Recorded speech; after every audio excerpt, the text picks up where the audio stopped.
What's going on, everybody? Sorry about that intro. I don't know what happened. It just stopped on me. I was kind of worried about the internet issue there, but no, it looks good. Thank you everybody for joining. Just want to introduce myself really quick. My name is Eric Velasquez, and I am conducting interviews for all the 2021 City of San Antonio candidates for this upcoming election here in May. So we're going to go ahead and bring on our next guest here. What's going on, Rob? Can you hear me? Yeah, I got you really All right. loud and clear, man. Thank you. Sweet. All right, Rob. So go ahead and introduce yourself to the people. Great. Well, first of all, Eric, thank you for providing me with this forum. Running in a city council race, and especially against an incumbent, you tend to get drowned out by the general media, and it's very hard to get your message out. But thank God your music in the intro is very loud. I mean, I'm a former artilleryman in the U.S. Army, so I need things very loud. So you're a veteran also, I think. Yeah, So yeah. we tend to be around a lot of loud noises. So anyway, I'm basically a native of San Antonio. I grew up down on the south side of San Antonio. I was a graduate of Harlandale High School. All right. Then went off to Texas Tech University because it was the furthest away from San Antonio at the time. And and then had a career stint in the U.S. Army. I went into the Army and then enlisted right down there in South Park Mall, and then came back to San Antonio and started businesses. I've been a job creator in Texas for about 25 years, first with a healthcare company that I grew out of my house, a small room in my house, and then we expanded into 3 rooms and then multiple offices and then multiple areas around South Texas to about 120 employees, and we sold them about 5 years ago. And I got involved in a lot of different other businesses since then. Predominantly commercial real estate. I'm a commercial real estate broker right now. I have a small boutique real estate firm. We have about five agents, and we work in the commercial real estate uh, firm. But about 2 years ago, I think you'll appreciate this. I started a small company on the south side with my buddy Andrew Aguinaldo and Greg Spickler. We started a company called Southside Craft Soda with the idea that we were going to develop the economy down on the south side, and we wanted to bring businesses down there. So that soda's in all the HEBs right now, and it's doing really well, and we're all excited about that. But I think the reason why I'm getting into the District 8 race, and you as a small business owner ought to appreciate this. I think what we have downtown is probably a lack of the voice of a real small business guy. Somebody that really knows what it is to get up every day and kill it and bring it home and create jobs. I mean, what it really Hmm. does is create jobs to tell somebody, hey, you're hired. I like your skill set. Why don't you come and work with me and do this dream? I have a lot of creative friends, a lot of artists, and I always tell them, artists, they use paints, they use sculptures, they use clay, they use whatever. That's their art form. Their medium. But for entrepreneurs All like right. us, our art form, our medium is our business, is how we create those things and how we make them. And when I see how those are getting ignored, from the COVID relief money that's been coming down, how we've created these new taxing entities, these new government institutions basically downtown to do workforce development, and they approve a board that doesn't have a single small business person on it, right? Right. That to me says, the city doesn't have an idea of how to do either job creation or what it takes really to create a small business. So that's part of the reason I'm in also, and also hopefully to raise the homestead tax exemption. I know Texas Mm. allows the maximum of homestead tax exemption is about 20%. Uh, Fort Worth, I believe Dallas and Houston allow up to 20% of the value of your home to deduct your Yeah. taxes. San Antonio is at 0.01%. We're at the minimum of $5,000 in the entire state. And I think Austin is even at 1%. And I'm thinking to myself, hey, let's just beat Austin.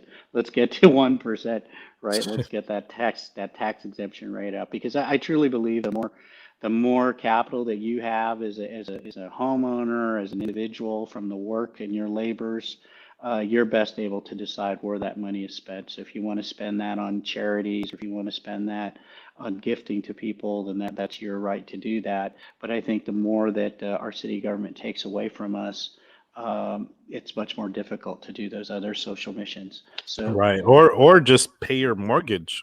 I mean, yeah, yeah. I mean that's a big thing is mine just went up. And Yeah, absolutely. I'm just like, man, but definitely everybody is watching. Make sure you do protest your taxes every single year. Do We not, should.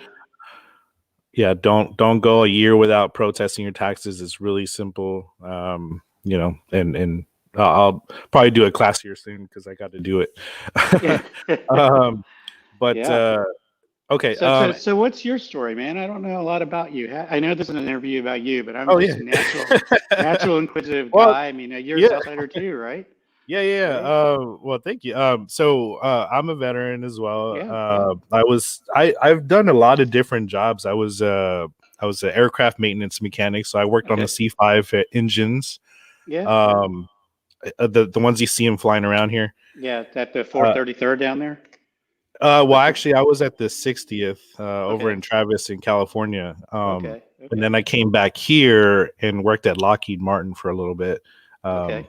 Got laid off because that's that job industry, but Yeah. and then I did jump into politics, and Mm-hmm. then I ran as JP, and then I was like, you know what, let me go for Texas House, and Mm-hmm. but I really enjoyed the community service aspect of Sure, it sure. more than anything. Um, and honestly, I'm like, man, I'd really want to keep pushing that of giving out community service and community resources to people. That's Sure. really cool. I Yeah. think that surpasses a lot of the ambitions of being a politician, because it's like, Yeah, yeah. end up having a stalemate, with some of these policies, and you're like, man, I'd rather do something really, really good for the people right now, and do that. But I don't know. We'll Yeah. see. Well, Um, I mean, we've both been public servants. I mean, when I enlisted after I started my companies, they were healthcare service companies. So we were actually in people's homes taking care of people with Parkinson's disease and MS and things like terrible diseases.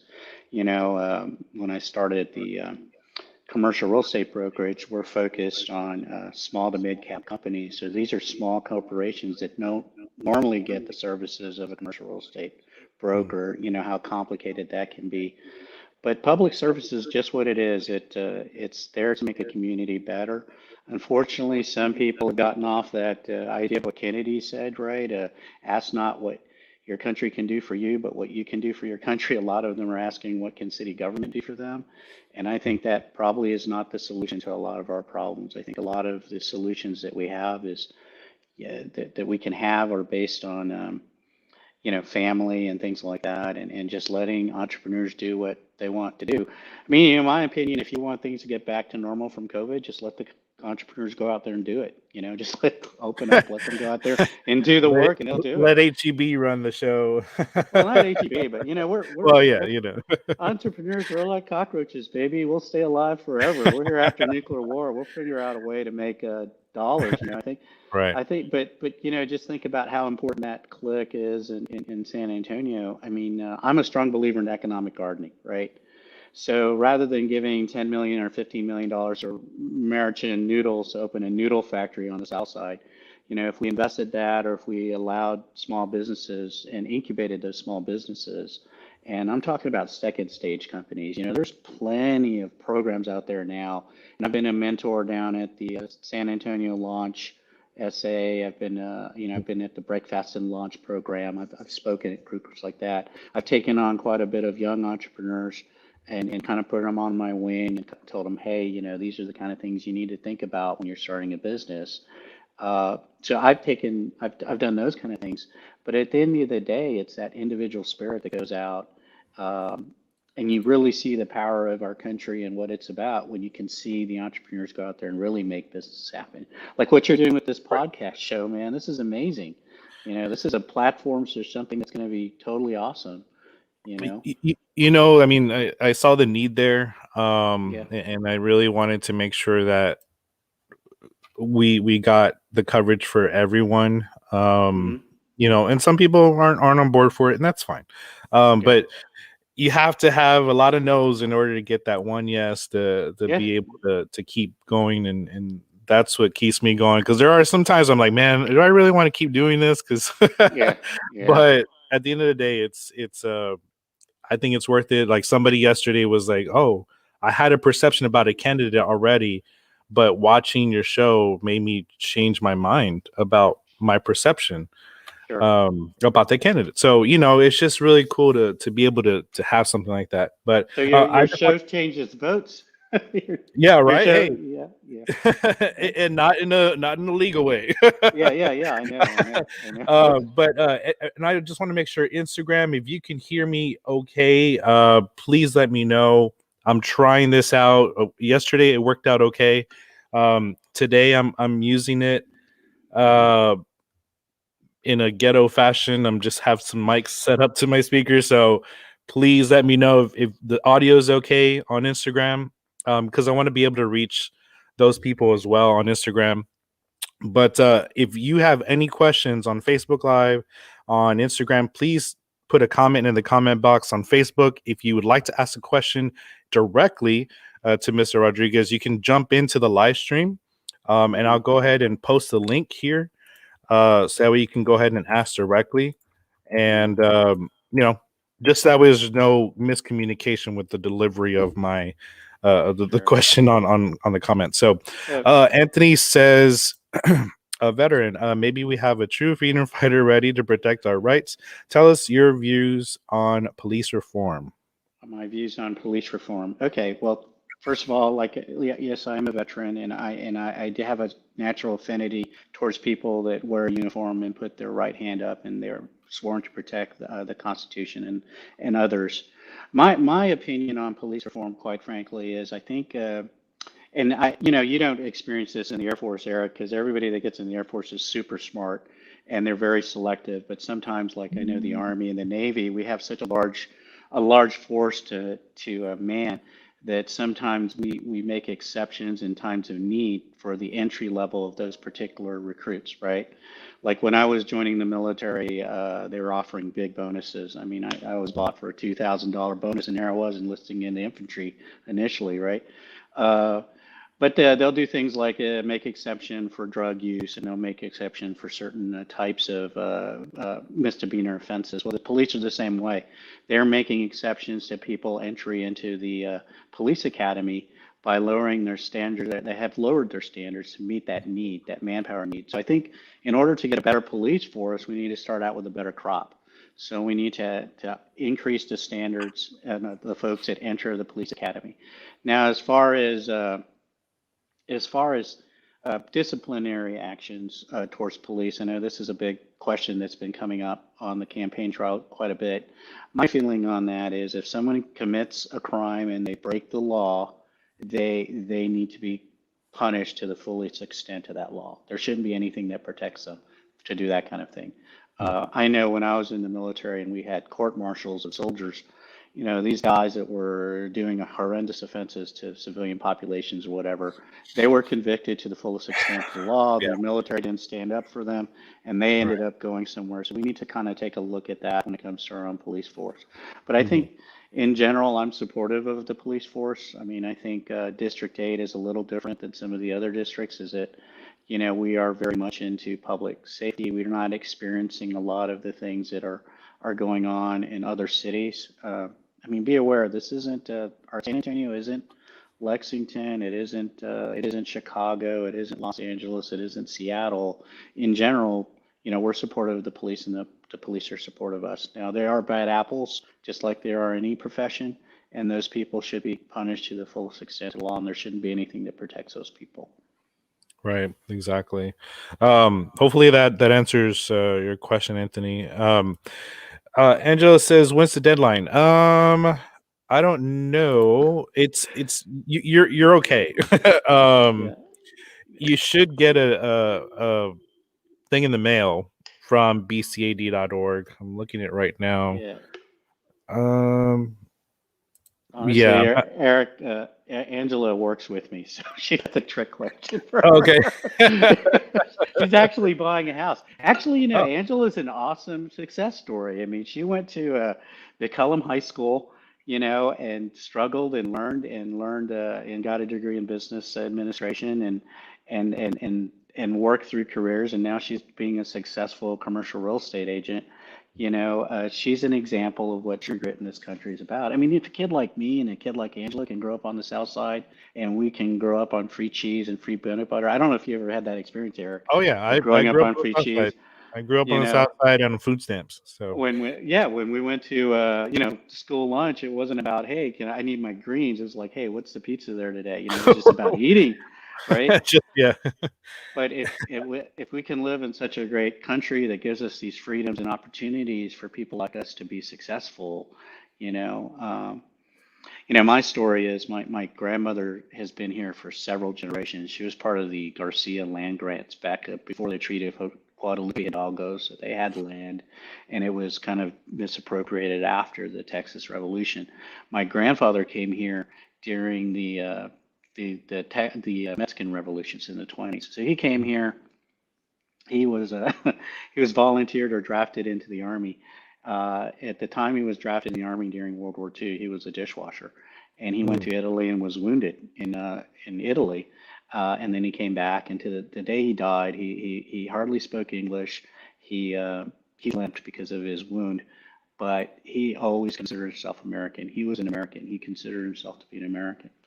But he came back, was still a dishwasher, but he used the GI Bill to learn how to be a barber. And he opened a little barber shop down on Zarzamora Street. And with that money, he was able to send my father to school. My father graduated from high school, went to LaSalle High School, which was kind of like a competitor to Central Catholic downtown.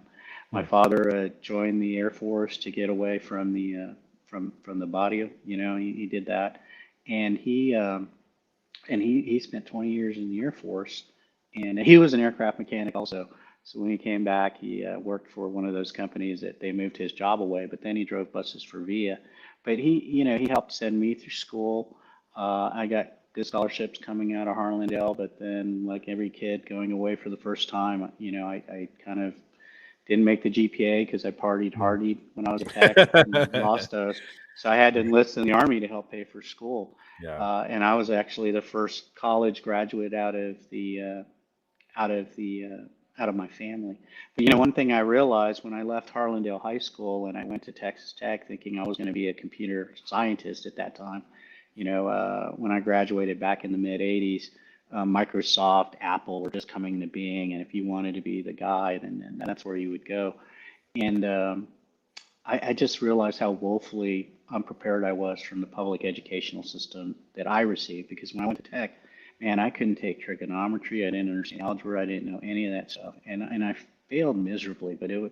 that doesn't mean you fail, you don't get back up. And I got my degree in education, I got my commission in the Army.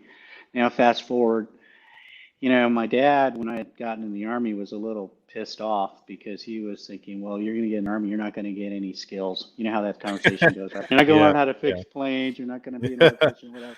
And you know what? You're going to jump out of planes and you're going to be, you're going to learn how to pull triggers. Okay, well, go ahead, Yeah. go see what happens. But what I learned in the military was how to work with people from all different cultures and different backgrounds. I mean, I'm not lying and I don't want to offend anybody, but when I went to basic training, I didn't know there were white Catholics in this world, man. It was the strangest Hmm. thing. I Yeah. went to Mass for the first time just to get out of the barracks, and there were other people in there that were not looking like me that were Catholics. And that Yeah. just shows you how insulated I was down on the south side of San Antonio. I thought every Mass was in Spanish and every Mass had a guitar. It's not like that at all. So that Hmm. opened my vision of what it was. And then when I actually got into the actual military and all that kind of stuff after college, working with folks from different backgrounds and having them move in the same direction. That's what I learned in the military, and that's what I brought out in the civilian life. So now, fast forward a couple years later, I have my children and educate. My wife's an immigrant from the Philippines, and education is top priority for them. But it was education that we sacrificed and did for them, right? Like my kids went to this Camon thing. I don't know if you know that. That's like intense mathematics, intense stuff, and really you drop your kids off at this place for an hour every day, and the parent sits in the back parking lot reading a book, waiting for the kids to come out, and they're doing like 10,000 pages of multiplication tables, things like that. So we took that personal initiative in teaching our kids. Now, my oldest daughter, she's a graduate of A&M. I hope my Texas Tech Red Raider buddies don't hear that, but she's an A&M Aggie, and she's a nuclear engineer. And my son, my oldest son, is at St. Mary's University now, and he was pre-admitted into medical school right after high school, so he doesn't have to worry about MCATs or anything like that. And then my youngest son will be going to Central Catholic next year. But, it's that drive of those individuals, the family Right. unit, bringing those people forward, and where there isn't that steady family unit, where there isn't a father and a mother in place, then you have to rely on the community to help out on that sense, but not government, not the government, right? It's community. I think that's the main thing. Right. And so what does community mean to you itself? Well, immediately my community is first my household, right? It's immediate, then it extends out to my neighborhood, and then my church probably, and then my district. Back in 1977, the city council amended the charter to change. Prior to all that, it was all. I don't know if you're familiar with this term, the Good Government League. Have you heard of that group? Mhm. No. The Good Government League was basically a group of local business guys and power brokers that laid around San Antonio before 1970. And there's a really good book written by Judge Nelson Wolff called The Mayor, and he talks about San Antonio politics, basically from probably the end of the Good Government League, early 70s, mid 70s, to probably Henry Cisneros becoming the mayor at that point, right? And then a little past beyond that point. And it talks about all the history of San Antonio and politically how things are placed and where they are. Like, have you ever wondered why UTSA was way the hell out here in the middle of nowhere, and how it kind of gradually grew up here? So it's full of tidbits on that kind of San Antonio history and politics and stuff like that. It's called The Mayor by Judge Wolf. But the Good Government League was an organization that existed that basically all city councilmen at that point were selected at large, right? Mm. So everybody ran for city council, everybody ran for the seat. It didn't matter what part of San Antonio you lived in, you would run for that seat, and then you would get elected and you would serve on city council. Well, what that did, of course, was it got certain people elected in certain parts of town, and that's a reason why there's some of that disparity that we see going on, right? Because some of these Mm. council people that were elected on certain parts of town favored that part of town.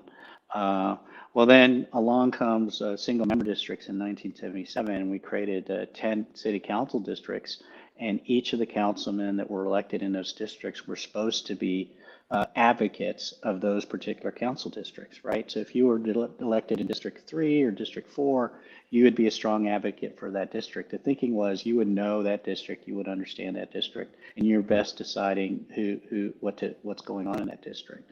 Well, Right. what's happened here in the last couple of cycles, I think, is we've gotten back to something like a situation where everybody downtown is in silo think mode, right? Everybody's thinking one direction, one thing, and each of the council person districts are locked in step with that train of thought. So there isn't any ideas that are being brought back from the outside of disrupting all that. There's only one guy on council that all consistently disrupts council, right? I was always voting no on things, and I think we know who that is, a guy out there in District 10. They've traditionally been disruptors in that sense. But what we have seen is gradually everybody's going into this groupthink mode, and everybody thinks and does the same thing. And while that may help some parts of San Antonio, it's not going to help those people's individual districts. You have to think about your district first. What are the needs in that district? And then you can think of what are the outer needs of San Antonio, or the other stuff. Because, hey man, I'm a South Sider. I went to school down on the South Side. I have a Yeah. business on the South Side. I'm a member of the VFW down there at 9186, because that's the VFW my dad belonged to, my grandfather belonged to. I was on the board of the Southside First Economic Development Foundation for about 4 years, where we're looking at how do we bring economic prosperity south of Highway 90. But Mhm. there's systematic problems down there, man, that have been existing for over a century that need to be fixed before we can start fixing the funding issues that are going down there. Right. For example, where do you live? I'm in District 10. You're in District 10. Mhm. So take a take a look at the BCAD. Angela asked about the tax appraisal stuff, Yeah. right? Bear County Appraisal District. Take a look at the Embassy Suites that's over by the airport and see what they pay in taxes per year. This is taxes that's going to the city, This is taxes that's going to the school districts, to the county hospital, whatnot, right? Mm-hmm. Take a look at those taxes and what they're spending, and it's about 700. Last time I looked at it was close to $800,000 a year that they're contributing to the tax base. This is a commercial property. I think it's probably in District 10. What's the do you know what the address is? Oh, it's the one in it. Just look for Embassy Suites by the I'll airport. type it up. Let's go look. Yeah, take a look at that. And anybody, it's just so everybody knows, you can look up any property and what the evaluation is. Yeah. So the suites by the airport. Sorry, y'all can't see this right now. Yeah. I'm bringing this up. Let's see. Okay. So, well, you can type it into the Bear County appraisal, and you can just type in the property search. Yeah, so appraised value. Wow. $21 million appraised value. Yeah. So what's it paying taxes a year? Pay in taxes $550,000 a year. Okay, so do the same exercise with the Embassy Suites at Brook City Base. Let's see. Brook City Base. So that's 7610 South New Braunfels. Oh, hold on. Where'd it go? Sorry, guys. We're just doing a little little research here. Yeah. What was the address? 7610 South New Braunfels.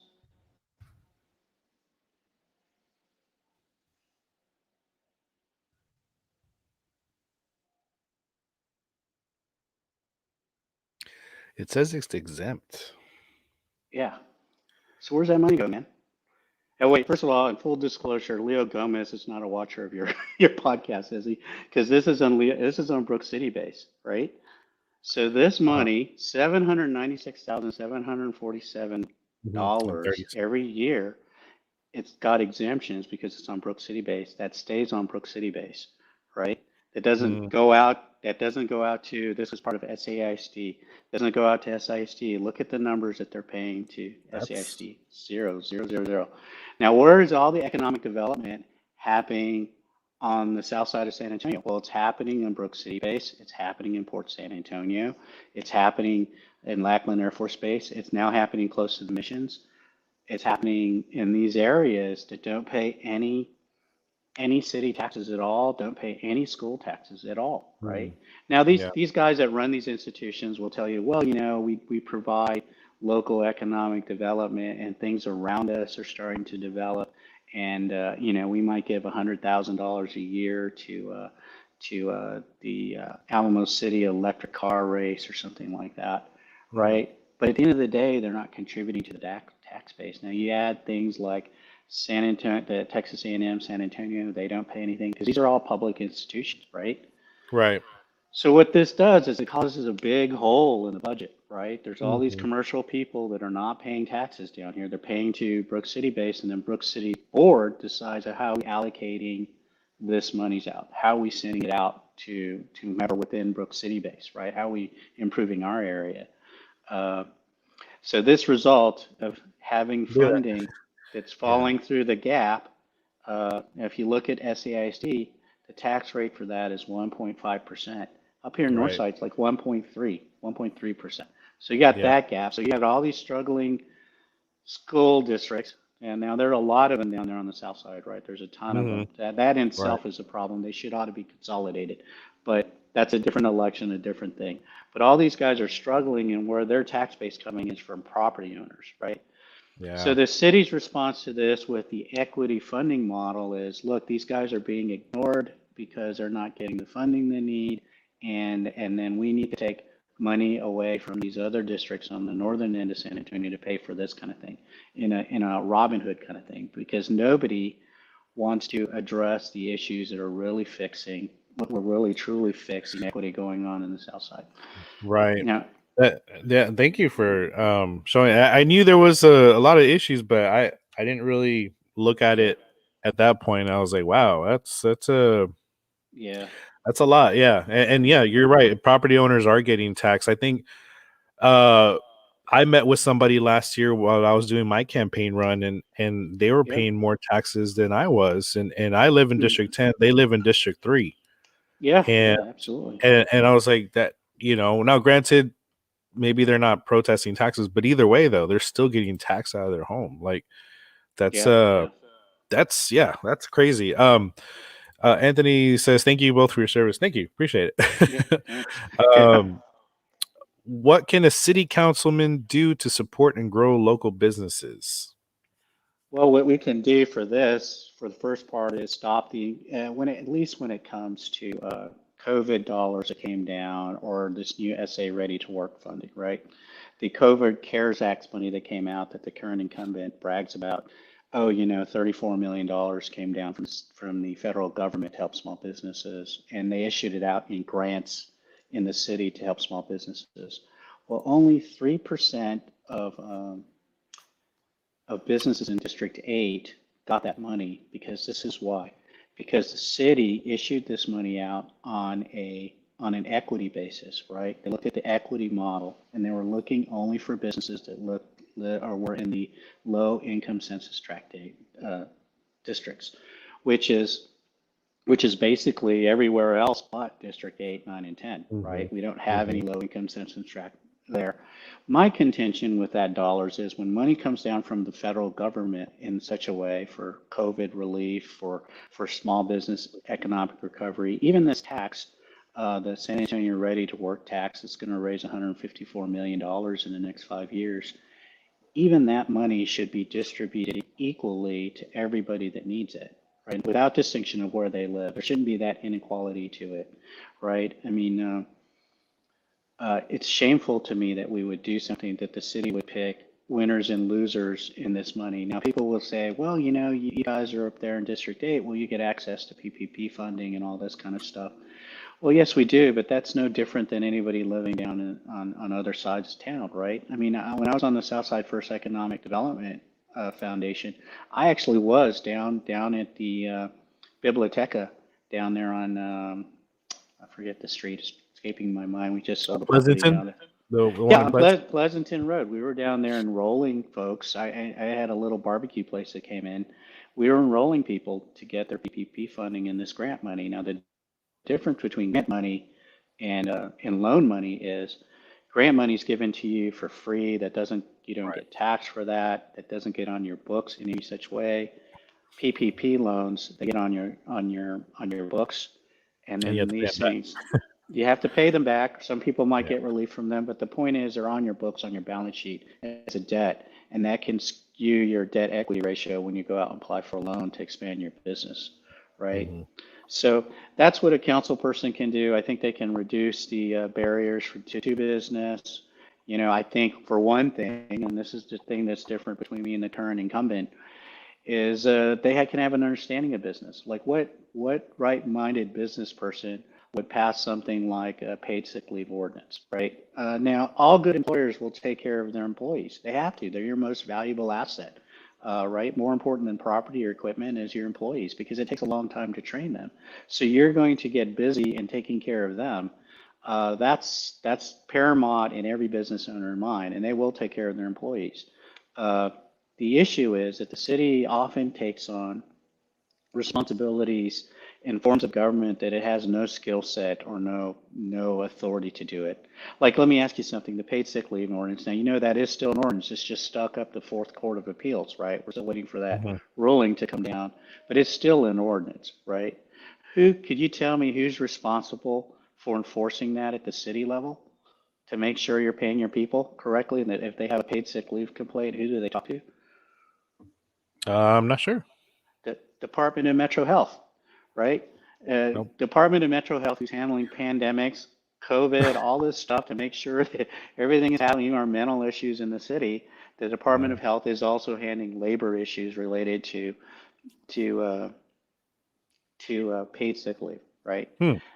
And that's crazy. That's crazy. We shouldn't be doing those kind of things. I mean, our city shouldn't be involved in the education of kids. It shouldn't be involved in the relationship between an employer and employee. It shouldn't be doing any of that kind of stuff. It should just be doing basic city services.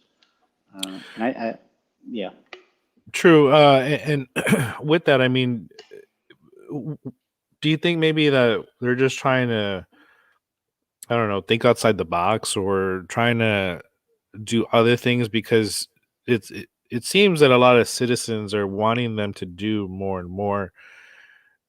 I mean, do you think there's pressure from that, or do you think they're yeah, just trying to just do yeah. more? Well, I think so. I mean, it's like we talked about the earlier, right? Like John F. Kennedy said, right? Not don't ask what your country can do for you, but what you can do for your country. There's so many people asking the city to do things for them. There's solutions already that exist out there in the nonprofit world or with other federal institutions that the city doesn't need to take on that responsibility. For instance, the San Antonio Ready to Work plan, right? There's been groups in town, Project Quest is one of them, that has been providing this type of job training for 22 decades, 2 or 3 decades, and they've been doing a pretty decent job at it, right? But the city needs to come in, I guess, because of this thinking that they need to go and create this new entity, this new governmental entity with 63 employees and a job czar with a board that doesn't have a single small business person on it.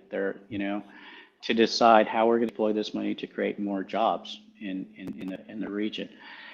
Job creation, economic development is a regional activity. It isn't anything solely San Antonio's responsibility. And I'm in real estate. I don't sell houses, but I can tell you a lot of the growth in real estate in San Antonio is happening outside the city limits. One, the land is available out there. It's cheaper because of taxes, right? And it's easier because of the development codes out there, out in the county to develop land than it is in San Antonio.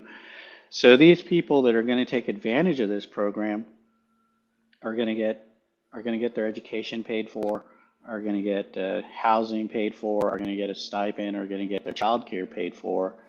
They get the jobs. There's no tie for them to stay in San Antonio. They might leave out to other communities. But anybody in economic development will tell you, anybody down the EDF will tell you that this job creation, this economic development happens at a regional activity, at a regional level. Case in point, I don't know, about 7 or 8 years ago, I went with the Asian Chamber of Commerce to Korea on a trade delegation. And what we were looking to do at that time was to bring a solar company to San Antonio. Solar energy was really the big thing back then. It was a thing that the Koreans were interested in doing because we had awesome LED technology. They've got the solar technology. We had LED technology at the time. And they were interested in a company that was based out of Bernie to do that called Greenstar. And they were doing the LED technology. So really just us as business guys were going out there and just basically telling them, hey, come to San Antonio, bring your plant to San Antonio, do your work out here in San Antonio. So we're doing that kind of recruitment out there. But at the end of the day, they worked with the company out at Bernie called Greenstar. And then there's so many examples of that, corporations that come here and they want to do business in San Antonio, but they set up outside of the city limits. Now, when they set up outside the city limits, that doesn't mean that just happens to be where they need to be. But when you have a business community a business government, a local government that's not friendly towards job creators or businesses, and that's what they do. They find solutions that are outside our purview, right? And I think that's what we're getting sometimes, at least with small business. I've seen a lot of that. Yeah, and with that, well, okay, well, I guess that you said the small business, because what I was going to say is, we're trying to get all these companies here in San Antonio and to create jobs, but in the long run, they don't end up benefiting the people that are here, like that actually live in that area, because of things like, well, we were just looking at the property taxes Yeah. are non-existent, or just like how this one here, the Weston Urban 32, Yeah. they got $7.5 million in San Antonio subsidy, and if you look all the way down here, it kind of tells you what what they had, and it was so much money that they're getting, rebate and stuff like that, but yet a lot of the small businesses get nothing.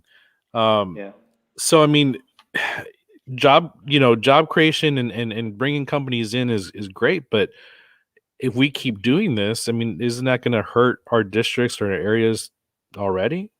Yeah, but like I mentioned earlier, I'm a strong believer in economic gardening. And economic gardening is basically why are we spending tens and twenties of millions of dollars to attract large corporations here that will be successful in San Antonio, and then when they're successful, their profits are going to wherever their corporate headquarters are, and their CEOs are deciding, hey, we're going to spend it in Chicago, or we're going to spend it in New York, or we're going to spend it somewhere else. Uh, Me as a small business owner, I'm involved in quite a bit of nonprofits here in San Antonio. I've served on the board of the Red Cross. I've served on the Boy Scout Council in my district. Just recently, I cycled off the Youth Orchestra San Antonio because I believe in the music and what it does to kids and how it changes their lives. Uh, but when I have profit in my company, I give the money to those local organizations. Youth Orchestra San Antonio is a good example of that. I commit to those guys. That strengthens my community better. So me as a small businessman has made that commitment that hey, I live here. I'm going to spend money here, and I'm gonna go ahead and try to make my business better.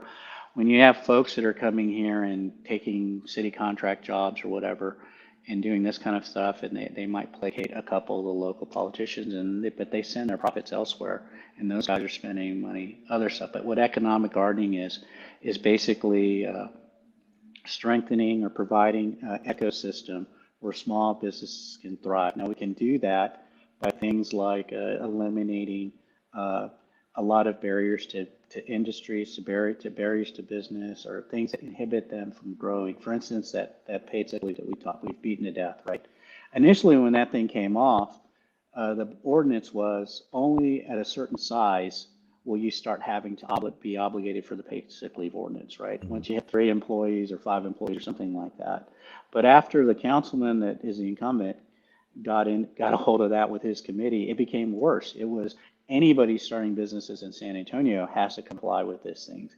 Those are the kind of things I'm talking about that harm small business creation because, I know when you have employees, just making your payroll is pretty tough. That's a tough thing to do. When you have to when you spend more time saying the front of checks and the back of checks, it's really hard to make that payroll all the time.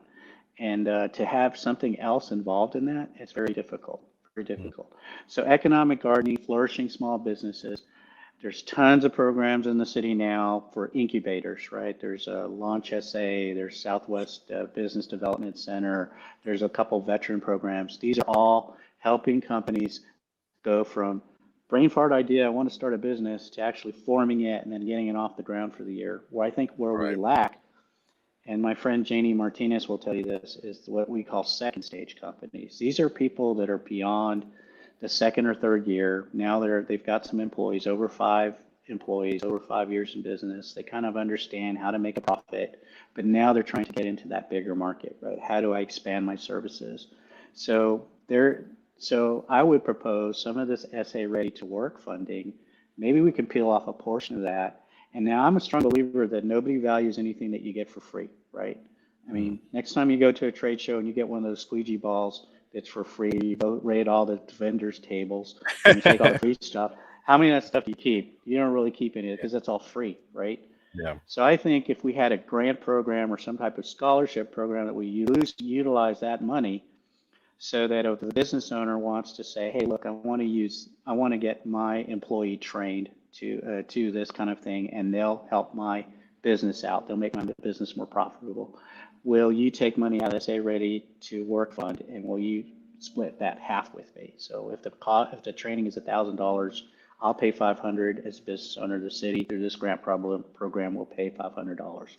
I think that will work. I mean, I know for myself. I mean, I'm a realtor, and you've probably run into a lot of realtors. You've seen their cards. Some of them have a ton of initials behind their names.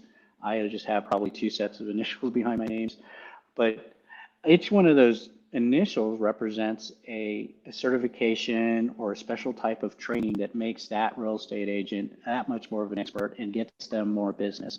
We'll expand that throughout the entire spectrum of people that don't meet the targeted job creation parts of the SA Ready to Work, right? The SA Ready to Work is focused on advanced manufacturing, healthcare, uh, cybersecurity, skill sets like that. Well, those skills aren't I mean, yeah, they're great paying jobs, but there's a whole lot of other people out here having careers, doing jobs that have nothing to do with those skill sets. So they're out Mhm. of that formula, right? So if we gave the opportunity for small business people or even sole proprietors, hey, look, I'm a bookkeeper and I want to get what's called an EA certification that allows me to do tax returns, right?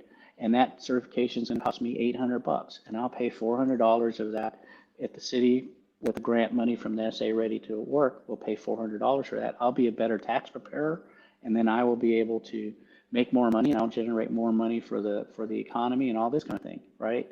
That's what I'm talking about. How small business guys are outside that window are being left Right. out of the SA Ready to Work, and because I don't live in the right area, I'm not living in a low income demographic area. I'm left out of that formulary. Mm. You know. And I have a question. Like, so what are some things you can tell people to look for, as far as good qualities in, or be able to trust some of the candidates that are real estate agents, or That real are real estate, estate agents. yeah, or the real estate industry, just because of the fact that a lot of people associate real estate agents or real estate brokers with, um with developers and all that stuff. So I mean, Sure. Yeah. what can you say to kind of give yourself a little bit of a, uh I don't know. Yeah. Sure. Yeah. You know what I'm saying. Well, Eric, I mean, let's put it this way. There are five candidates in this race in District 8, but I would like to think there are only two real candidates that are going to make this happen, right? It's the current incumbent, and there's me, right? Current incumbent's a lawyer, so you got to figure out what that is, and then and me, and I'm a real estate agent. I will tell you with realtors, what you need to look for when you're looking to shop for a realtor. One, are they licensed? There are a lot of people Oh, out well, there no, no, that, no. I mean, as far as to trust realtors oh, to be in a city council position, because a oh, lot of yeah, people are like, oh, well, they have special interest in mind. So I want you to be able to, yeah, sure. Well, the first thing is I'm a businessman first. I mean, not all real estate agents are business people, right? Uh, I mean, I'm a graduate of Leadership San Antonio, which is a chamber leadership position, but I'm not a drinker of the chamber Kool-Aid. If they have a record, examine the record. I mean, I've been the chairman of the city's planning commission for I served on the planning commission for about 4 years. I was a chairman for two, since for some of the most contentious things that the city came up with. Things like the renaming of the Cesar of Durango Street to Cesar Chavez. Now, I'm one of the only planning commissioners that voted against the renaming of Cesar Chavez Street, not because I was against Cesar Chavez or what he represented. It was because that renaming of a street affected 2,300 businesses along Durango Street, right? And it's not as simple as, oh, well, we just got to get a new business card.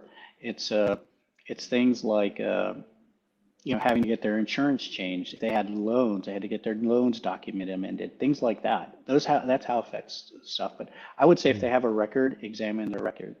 Uh, I would say also look at the Facebook posts, Facebook social media stuff. I mean, right. you'd be surprised what some people put on social media, Mhm. and that's not a good thing. But research, research, research, read everything you can about them. If you get to meet them, get to know them personally. Now, I tend to be more of a conservative kind of guy, right? I lean a little right, but I never vote straight party ticket. I could tell you particular judges that I supported that were on the other side of the fence because I actually met with these people and I talked to them and I tried to understand where they were coming from. And at the end of the day, you got to look at people's values, right? You have to look at where they're coming from, what their story was, what their values, our systems are. Uh, it's a little hard in today's environment, especially in this district race, because some people tend to pander to whoever or audience they're in front of. Have you noticed that? People will Mhm. pander in front of whether group they're in front of, and they'll talk to them and promise them things and do things and say things to them that doesn't come from their value system. And I think that's the thing that you have to. And you've been around for a while, and I've been around a while, and you know how to spell BS when you talk to people, whether they're genuine or not. So I would Mhm. give that advice. Understand their values, understand their Right. history a little bit and what they stand for. Because at the end of the day, when you get elected to city council, that's one thing, but then you got to go convince six other people in city council to agree with what you're saying so that you can get policies passed, right? Like if I want to pass a homestead exemption, I'm pretty sure I'll get District 10 to approve that.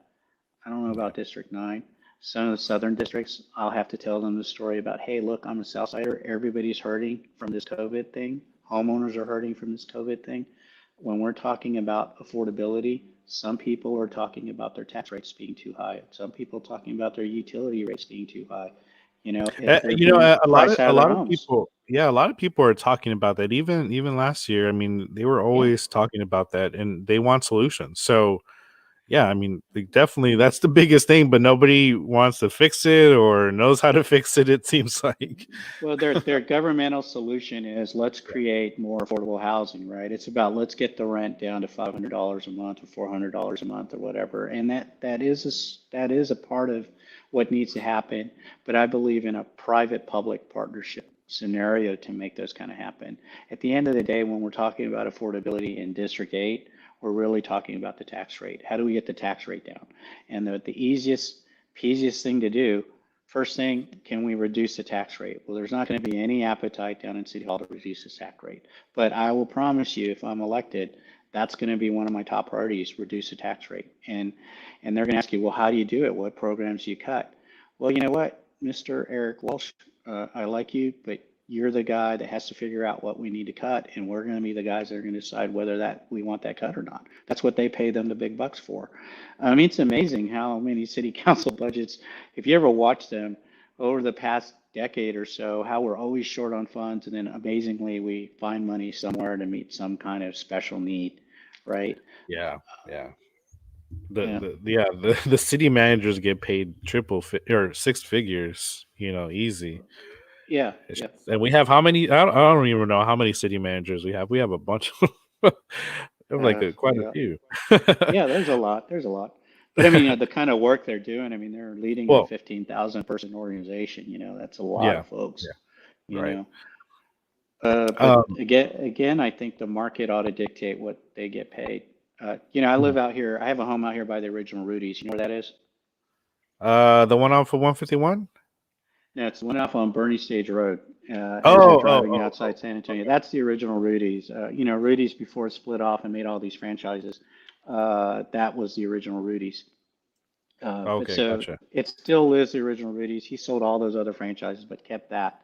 And they still make barbecue like they used to a long time ago, and it's really good. Right. But I was driving by there one day, and I took pictures of this. I wish I could share them for you, but you know, I've got like 35,000, photos in my iPhone now.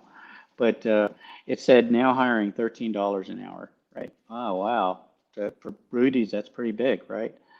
Next year I come by now hiring $14 an hour. I went by there recently, now hiring $15 an hour, and will pay for tuition reimbursement, right? So every year it's been going up, but it's an example of the market being flexible and the market dictating what what the starting wage ought to be, right? They couldn't get anybody at $13 an hour, so they went up on the raise. They couldn't get anybody at 14, so they went up. They couldn't get anybody at 15, so that they have to go up. They're adjusting to the market, and the market is flexible and is fluid, and it will adjust that way. You know, I don't think the government ought to come in and tell you what the minimum wage ought to be. I don't think they ought to tell you, hey, this is, this is where you ought to be paying people. I think that's really up to the business and the individuals working for them, right? And no corporate bailouts. There's a lot Yeah, of yeah, corporate bailouts going on. yeah. There are a ton Um, of them. Yeah.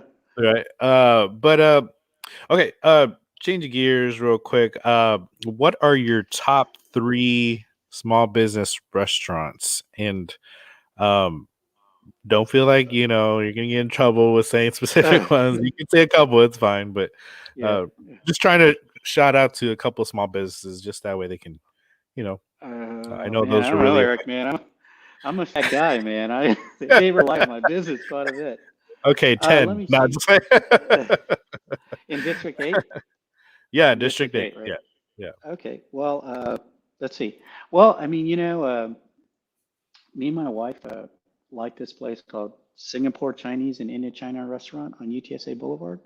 It's on the southern end of UTSA campus. It's called the Singapore Chinese and Indochina restaurant, and they have a lot of Asian flavor type dishes there. But it's close to the. It's called the Block. It's a food truck court right there on the Oh, south end yeah, yeah. of UTSA, and they've got a lot of stuff in there. They've got a halal food truck. Are you familiar with halal? Like Yeah, a it's like a Middle East, right? A Middle Eastern yeah, food. Hmm. it's a Muslim ritual on how they slaughter food. They have to pray over the animal, and then they have to slaughter it a certain way. Actually, one of my success stories as a commercial agent is we brought one of the first halals to San Antonio from the East Coast, me and my partner Sarah Trevino, and that was really cool to see that thing. And those guys are Muslim and I'm Catholic, and they were so wanted to get into the San Antonio market for the Latino market, if you can believe it or not, and they thought their product was what we needed, and we were able to bring them on Southtown. It's called Alamo Farms. If you ever get a chance to go check it Oh out, it's really yeah, cool. Yeah. yeah. So I've that seen that them. was one of our clients. They're really good people. And I then had probably some in Iraq, some of that stuff, and then some halal. of the Yeah, yeah, yeah, and what else? Some of that bread. The bread was amazing. The yeah, naan bread. Whew. yeah, yeah. But that isn't in District 8. We're going to try to get Alamo Oh Farms yeah. up here in District 8, but they're good people. Another one me and my wife like is Pho Hoc Long. You know that? It's a pho place over on Desavala. Desavala and I-10, where the big HEB is, and then across the street from there, Oh there's a yeah. place. There's an IHOP, and then a Hoo Hot, and a Twin Peaks, and all that kind of stuff. But it's in the Mm. center of this place, and there's a little bubble tea place there called Hella Bubble, and then Hula Pokey. Are you familiar with Pokey? What that is? It's basically a rice dish in a Yeah. bowl. It's like, isn't that yeah, it's sushi, right? You said. No, it's not sushi. It's just Oh. basically rice. It's rice with toppings. Oh, okay. So, but right next to it is a little Vietnamese restaurant called Pho Hong Kong Restaurant, and it's really, really awesome pho. It's the best pho in San Antonio, I think, right there. And they do a quick turnaround. Their food's always fresh. It's really great. And then for pizza, Ooh, pizzas. Yeah, pizza's my like. oh, you ever been I've to tried so Maria? many pizza places that I think I'm like at 45. Well, So if y'all have any suggestions, there's a little pizzeria called next to Vance Jackson in Wurzbach called Maria's Pizza, and another Middle Eastern immigrant and his wife Maria, and they have this little man postage stamp of a restaurant, but they make the best pizza in that place, and they're right there next to Mimi's Barbacoa and all that kind of thing. Hmm. So it's right there. I don't know if you're familiar where St. Matthew's Catholic Church is, but if you go up the road, head towards Vance Jackson on the right, there's a little strip center in there, and that's a cool little small business strip center. If you want to support small businesses, I've got a local dog groomer. I get my shoes redone over there. There's a little cobbler shop in there, and then there's Maria's Pizza in there, and they make really good pizza, and they Hmm. make it fresh. They pop in the oven, comes out really crispy. But those are probably my three. I mean, District 8 all along I-10, you've got a lot of corporate chain type restaurants, Yeah, yeah. you got a lot of, we got a lot of entertainment going on here. We're really truly a destination location. Um, and then but they're all national type chain stuff, and sometimes you have to eat there. Oh, then pancakes, of course, Mongolia Pancakes House. That's in District 8. Oh Uh, yeah, yeah, yeah. That's yeah, a big one. I think they're opening one in Shirts as well. yeah, yeah. Want to ask you about this because I know a lot of people aren't asking this question, especially here. But what are your thoughts on ranked choice voting? Um, do you think that could work here in the city? Explain to me what that is again. So ranked choice voting, basically, you would have all the candidates on the ballot, Yeah. right? Every election, just so everybody knows, every election that's even going on, now that we have, everybody has to meet the 50+1 percentage to meet that threshold to win for the Hmm. office, right? Hmm. So normally, if you have a bunch of candidates, you're more than likely not going to have somebody that's going to be a clear winner. Um, so what happens is we have runoffs, Yeah. which costs the city $8 to $10 million every single time we have a runoff election. Sure. Just keep that in mind, right? And then we have a low turnout usually for runoff elections, and then we find out the winner. With ranked choice voting, everybody would vote just Oh, once. in a rank. Then the first round comes in. If nobody is a clear winner, then the last person who is on gets dropped off, and then the other votes get immediately rolled over to whoever your second choice was. If this was your first candidate, Oh, then they move over to the next round. If there's no clear winner, then the one with the lowest percentage drops off, and it keeps going automatically until you have a clear and definite winner with the votes of the people in their rank. So your I vote see. doesn't get quote unquote wasted. It just rolls over to your next second choice and third choice, however it goes. But that would end the runoff elections, because there wouldn't need to be, and this is called an instant runoff, is how Mhm. this works. And we would save our city a lot of money every single year, and volunteer hours and time and all this stuff Yeah. to have to man the polls and all that. Where do they do that now in municipalities? They Municipalities that do they this? just started this or last year, like in New York. There's a couple other states in the country, but it's very low because this is still a new concept. It was 2019 is when it got introduced into the US. Yeah. But it's still a new concept for us, but it's Yeah. been working in Australia and things like that. So, but this has more of a unity within voters, and people can actually vote how they want to vote without the fear of losing their vote for Mhm. possibly you know, somebody who's might be, like a clear winner in a sense, I guess, if you want to call it that, with a lot of times the media does tend to be biased towards maybe favorable to about two candidates or so. Yeah.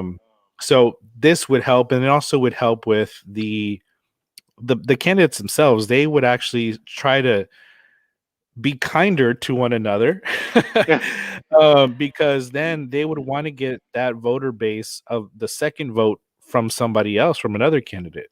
Mhm. So it would create a little bit more unity between candidates and people, because then it's not really a fight of, oh, you have to pick left or right. You can pick, Yeah. you know, Democrat, Republican, Independent, Libertarian, Green Party, whatever you want to choose, you can Yeah. pick and have a better say so. Now, obviously, it's going to be a little bit of learning process if we do end up going to that, but I think so. It probably require a charter amendment too, I imagine. right, Something like right, that. Yeah. right. So, is that something that you would like to see in this city? Well, I mean, I'd have to study that more. I mean, but I'm always for savings. Mhm. If we could have savings. I mean, another way people have approached it is, could we throw these elections in November and get them all done at one time? My thinking on that would be, well, November we get drowned out by the nationals. And people a lot of times don't go down ballot as far as they need to. Other people have talked to me about partisan races. I know there's folks in other cities that do partisan races. People run as whatever party they are, right? If they're Libertarian Party, they run in the Libertarian ticket. Um, so this thing with this type of voting mechanism, I mean, I'd have to really study that. I mean, it sounds okay in concept, but then a lot of things that get thrown in government sound okay in concept. But the practicality of how does that work? How do you explain that to folks that aren't familiar with it, hey, rank your candidates in the order that you would like to see them elected. I can understand that, but maybe some other folks wouldn't be able to understand that. It might be complicated for seniors and folks that probably English is not their first language. It may be hard to explain that to them also. So I'd have to study all that before I was going to say let's go do that Yeah, mechanism or not. You know. yeah. So I I just guess I like you're a champion of that then. It sounds like. I like it. I like the concept, just because it does give a little bit more say for the actual voter. Yeah. Since, I mean, what is it, 60% of the people don't actually vote, Yeah. because they feel like their vote doesn't matter or count. Yeah. So, I mean, there's obviously something going on there, and the way our election system is. I mean, I don't. It definitely doesn't do our voting system justice, and especially because I know how it's been before, being like an independent or third party candidate. I get why it's so hard and so messed up. Yeah, So yeah, it really puts a different perspective on you when you start going outside of that whole traditional, like, only the two-party system. So yeah. that's why I really do like that model, because it really amplifies the voice for the voters, I believe. Yeah. Well, let me ask you this. I've been toying around this idea. What do you think about expansion of city council districts? I mean, District 8 is 189,000 people. It's 57 square That miles. I mean, I went that's to, almost as much as the Texas House of Representative district that I ran for.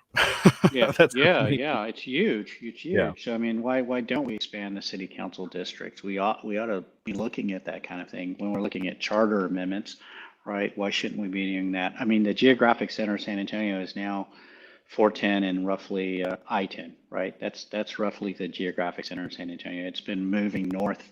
It will probably shift south in the next 20 or 30 years as more development starts happening down south. But there's a Mhm. lot of people that are being I would say underrepresented because quite honestly, 189,000 people is a lot of people to be responsible for and to speak to and making sure Right. that they're spoken to, you know. So I would be in favor of expansion of city council districts, definitely. Yeah, I heard about that. I think Greg Brockhouse kind of made that point Did he about really? that. Yeah, he when we did the interview, we were talking about doing the expansions, and so I mean, looking at that, I mean, like I said, the Texas House of Representatives district in 118 that I was running for had 176,000 people. So Mm, if a city council district has even more yeah, of that than a Texas House of Representative, then yeah. yeah, we probably might need to look at that. 118, Um, that's Pacheco, isn't it? yeah, Yeah, yeah, okay, okay, yeah, yeah. yeah. So, which again, I applaud Pacheco, and Hmm. I definitely make sure, hopefully, that he does good in that, and continue to serve the people and everything. So Well, definitely, well, let's keep that.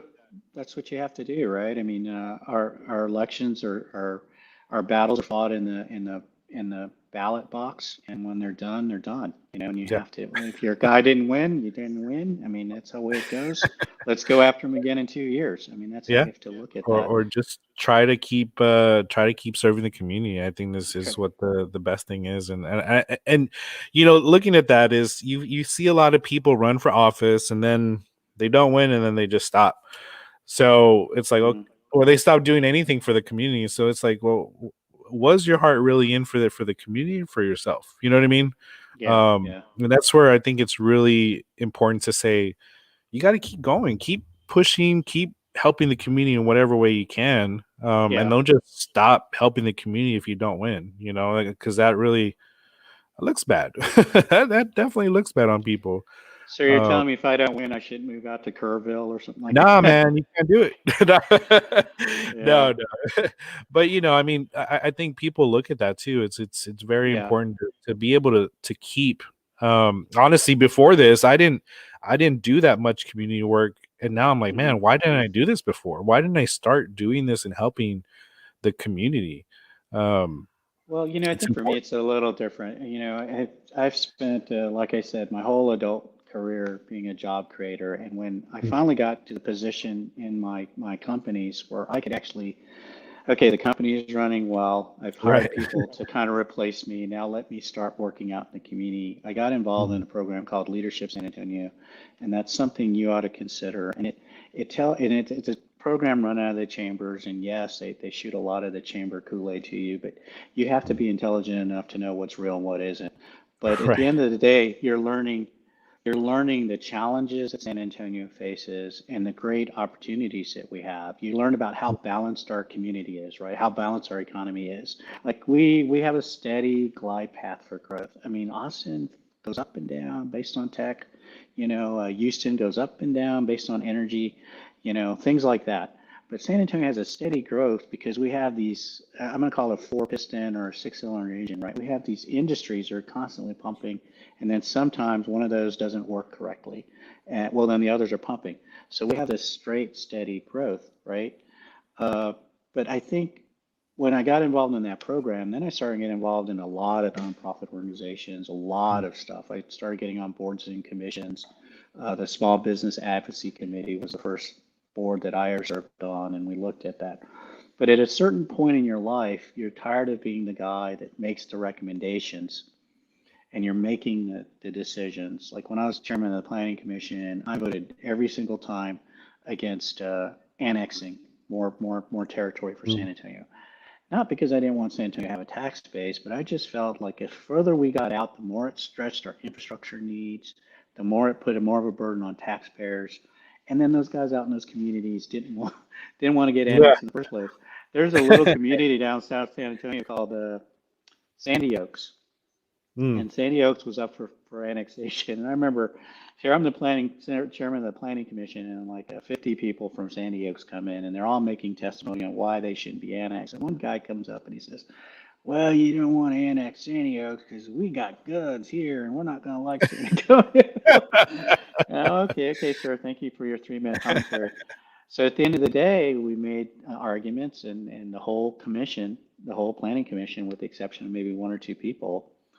And when you when you really understood why San Antonio wanted to get out there to Sandy Oaks, is because Halliburton and a lot of energy companies had taken positions up in the extraterritorial jurisdiction outside of San Antonio. So San Antonio wanted to bring these guys in the fold so that they could get commercial real estate taxes off of them, right? Yeah. And Will they though? Will they though? No, I mean, yeah, neither here nor there. But at the end of the day, this is the story, right? I voted no. The rest of my commissioners said no. Then it cycled up to city council, and those guys, they, in their wisdom, decided to not heed the recommendation of the planning commission, people that they appointed, to make decisions like this, and said, no, we're going to annex Sandy Oaks anyways. So when you see enough of those kind of things, you're finally in a position where you're like, you know what, I need to be in a position where I'm finally making decisions and making those hard decisions. And every single decision I made when I was on the planning commission, when I was on SBAC, even when I sat on the board of directors for the San Antonio Bank Chamber of Commerce, and I was the guy that voted no against all this other stuff that they wanted to do, because I felt it was encroachment of city government, or it was not within the line of the organization that we belong to do things like that. I always felt comfortable when I went home to sleep at night because I voted my values, my understanding, and that kind of thing. I voted my values. I went to sleep at night.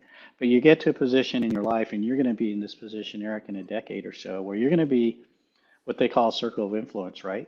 People are going to look to you for your opinions and look for you for your message and your leadership.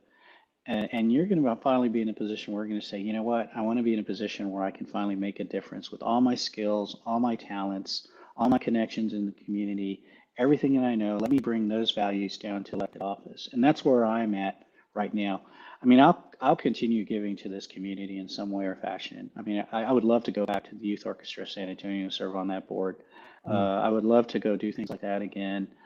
Whether or not I'll get involved in city government and a commission or not, who knows? I mean, I don't know if I have any friends after this is all done with the politicians downtown, but Yeah. But I make a habit of trying to understand, and I have a lot of folks that come to me when they want to run for office, and they're like, Rob, I want to run for office. Can I get your support? Really, they're looking after my wife's support. I mean, if you don't know my wife is like the queen dragon lady of San Antonio and the Asian community. But they're really looking for her support and my support. But I always tell them, look, go out there in the real world and get real experience first. And you've seen this, people that are running for city council, that they have no clue what city council government is about.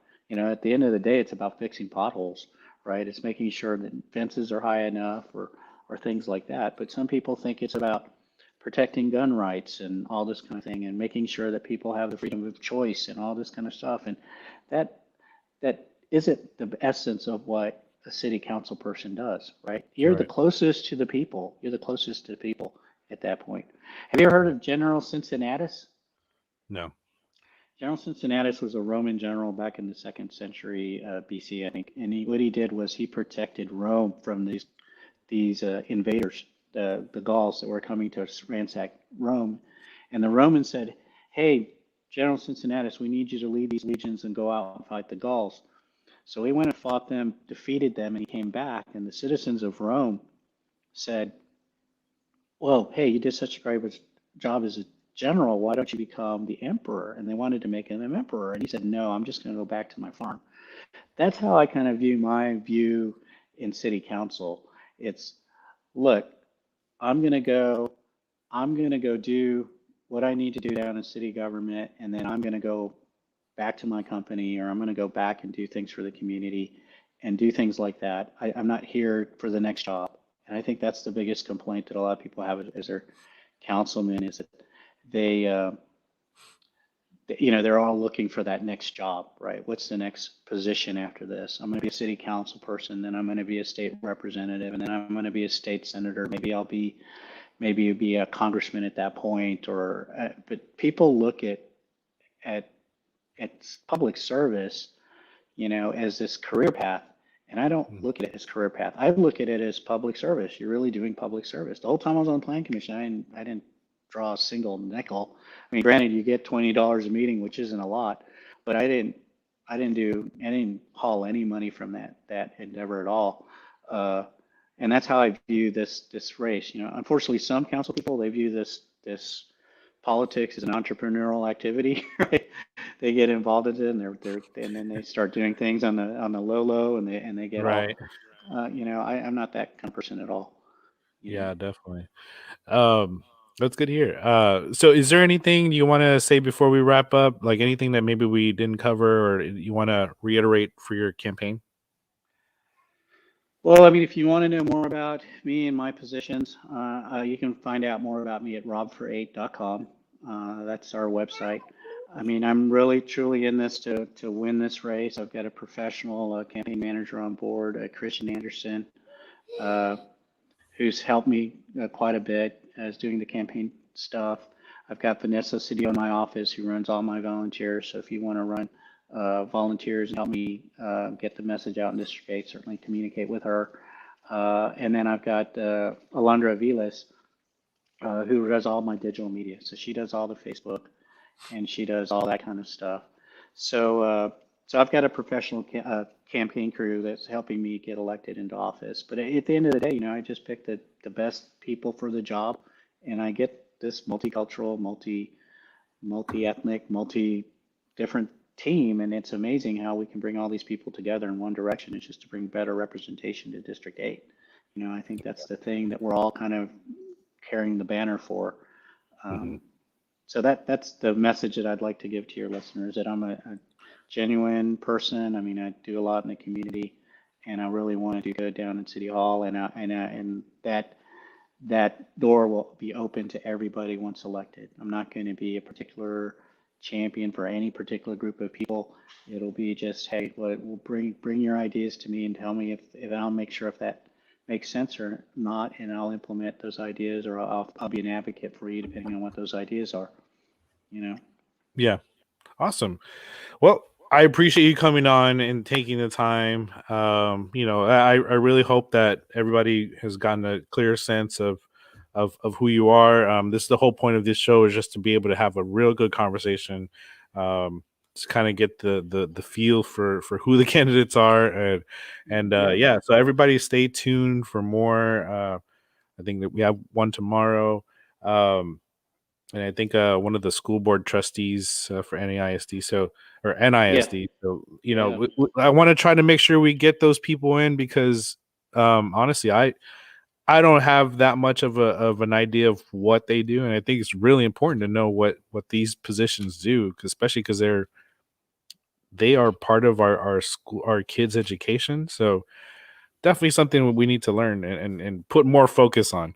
So okay, perfect. Well, thank you for having me. Yeah, definitely. Thank you everybody for joining. If you wanna donate to help this live stream going, please let me know. this is all voluntary, so I'm just doing this. I'm not getting paid for it, so I'm Well, just. Eric, Right. how do I donate to your live stream? How do I do that? Oh, oh, I wasn't talking to you specifically, but if you want to know, it's you could do it on my Cash App. I just very simple. It's down at the bottom here.